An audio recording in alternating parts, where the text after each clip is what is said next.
¿Cómo están? Vamos a ver de qué se trata la matemática financiera. Para eso, vamos a pensar qué ideas se nos vienen a la cabeza. Seguramente, las imágenes que le aparecen tienen que ver con fórmulas y operaciones, calculadoras, etcétera. Y por otro lado, informaciones vinculadas a cuestiones de préstamos, créditos, tasa de interés, comprar en cuotas, plazo fijo, etcétera. La matemática financiera en realidad es una de las ramas de la matemática aplicada que estudia el valor del dinero en el tiempo, combinando capitales, tasas y tiempo, solucionando problemas de naturaleza financiera y ayudando a la toma de decisiones de inversión y financiación, siendo las operaciones financieras sujeto de estudio analítico y sistemático. Nosotros debemos tener en cuenta qué es una operación financiera. Esa es una definición clave que vamos a tener que manejar para poder comprender la matemática financiera, siendo la operación financiera todo intercambio no simultáneo de capitales. Esta definición nos permite poder conocer algunas cuestiones que son importantes para que una operación sea considerada financiera. Por un lado, como se ve en la imagen, tiene que haber dos o más partes que interactúen con posiciones opuestas. Por ejemplo, en un préstamo, el deudor y el acreedor. En un depósito, el depositante y el depositario. En este caso, la entidad financiera. A título oneroso, es decir, siempre hay un precio. Tiene que haber capitales. Pueden tratarse de bienes o valores expresados en suma de dinero y diferentes monedas.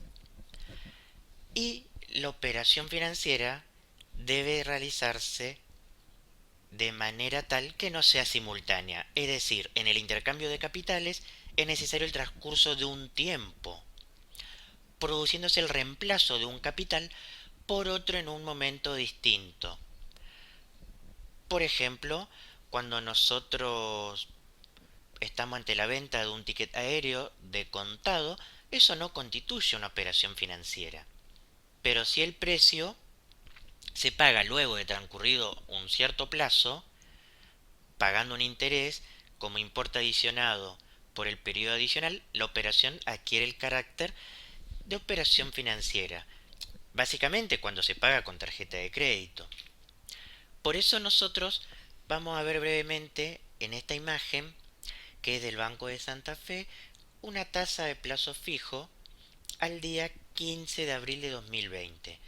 Vemos que hay una tasa del 21,5%. La tasa varía en función de la situación de los mercados financieros, por lo tanto no es tan constante el valor en economías que no son estables. Entonces aquí tenemos un banco en particular que nos dice si se deposita cierta cantidad de dinero, cuánto va a ser la tasa, pensando, digamos,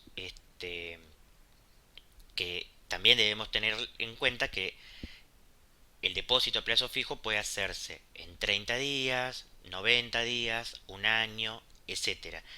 El tiempo es un factor muy importante cuando hablamos en matemática financiera de operaciones financieras. Otro ejemplo, por ejemplo, es el de un crédito bancario. Por ejemplo, el banco anteriormente mencionado tiene para un capital original de 100.000 pesos en 12 cuotas las tasas que se ven en la pantalla. Es importante que estos conceptos los tengan claros a la hora de pensar en matemática financiera.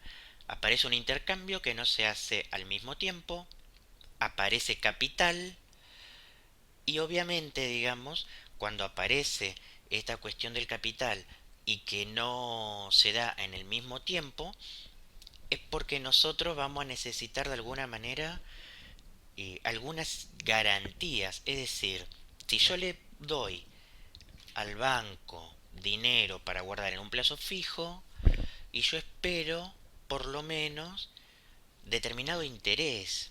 Es decir, si yo pongo 10.000 pesos en un plazo fijo, y cuando a los 30 días retire el plazo fijo, quiero retirar un poco más. Ese interés es muy importante. ¿Por qué? Porque yo pongo en riesgo el dinero, porque la entidad bancaria podría presentar quiebra y después no me lo puede devolver. Por otro lado, lo que yo compro hoy con 10.000 pesos no es lo mismo que puedo comprar dentro de un mes. Si la economía es estable no va a haber problema. Pero si la economía tiene distintos vaivenes, es posible que lo que yo compraba hoy con 10.000 pesos no lo pueda comprar después. Entonces, hay distintos motivos que explican, digamos, por qué resulta conveniente el interés y demás cuestiones. La duración, ese interés va a depender de la duración. La duración es un factor importante, digamos, cuando se hace una operación financiera. Los bonos tienen mucho que ver con eso, los plazos fijos.